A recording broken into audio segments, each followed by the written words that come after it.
Think for yourself. Many life problems stem from failing to think for yourself. It is often said that people are either followers or leaders. Unfortunately, if you think like this and consider yourself a follower, you are setting yourself up for failure. Blind conformity is the root of much anguish and regret in this world.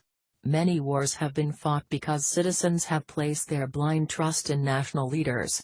Slavery, Nazism, racism, sexism, religious extremism, cultism, organized crime, and other forms of violent or oppressive social institutions have thrived on blind conformity. Abusive and dysfunctional relationships stem from the same insidious root.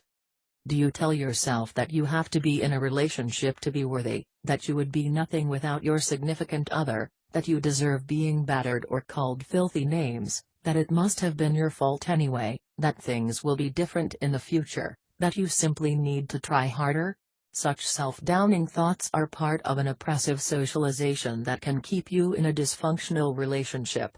But you can begin to look more critically at these beliefs and to see that they are groundless. Do you find yourself demanding the approval of others, think yourself worthless unless you get it, and accordingly jump on bandwagon after bandwagon trying to fit in? Does your life feel out of control and your stress level through the roof? Then it's time for a change. The change in question is not looking for another bandwagon to jump on or falling into another dysfunctional relationship, or relying on drugs or alcohol to get you through the day.